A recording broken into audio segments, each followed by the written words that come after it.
اور پھر بابا بلے شاہ رحمۃ اللہ تعالی علیہ کا ایک بڑا خوبصورت شعر مجھے یاد آ گیا ہے. آپ فرماتے ہیں حرام بھی پیتی جاندے ہو تے نمازاں بھی، حرام بھی پیتی جاندے ہو تے نمازاں بھی نیتی جاندے ہو، حج بھی کیتی جاندے ہو تے لو بھی.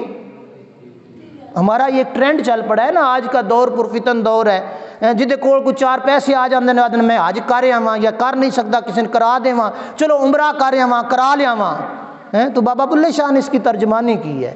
تم نے حرام کھا کھا کے ساری زندگی تے نمازاں پڑھ پڑھ کے تسبیحاں پھیر پھیر کے، اور پھر دوسرا جملہ فرمایا حج بھی کیتی جاندے ہو تے لو بھی، حج بھی کیتی جاندے ہو تے لو بھی.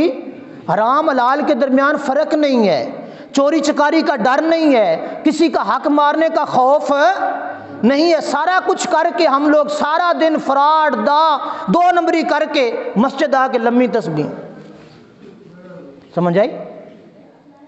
لوگوں کا حق مار کے، خون پی کے، قتل کر کے، ظلم زیادتیاں کر کے حج کر آئے. ماشاءاللہ، اللہ پاک قبول کرے. تو بہرحال یہ چیزیں سمجھانے کے لیے ہم نے اپنے رزق کو پاک کرنا ہے. نبی پاک کا فرمان ہے ایک لقمہ حرام کا انسان کے وجود میں چلا جائے 40 دن اس کا اثر رہتا ہے. کتنے دیہڑے؟ 40 دیہڑے. ایک لقمہ، ایک گرائیں جنوں سی پنجابی وچ آکھنے ہیں، وہ ایک لقمہ اندر چلا جائے 40 دن اس کی تاثیر ہے، وہ جا کے معدے میں ہضم ہوتا ہے، پھر اس کا خون بنتا ہے، پھر وہ آگے جاتا ہے. 40 دن وہ پروسیجر چلتا ہے انسان کے وجود کے اندر. 40 دن ایک لقمہ کھادے دی عبادت.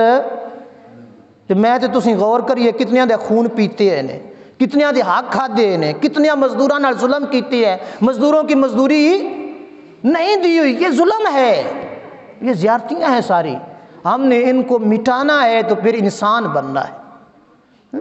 فرشتوں سے بہتر ہے انسان بننا، مگر لگتی ہے اس میں محنت کرنی پوندی ہے نا. جب یہ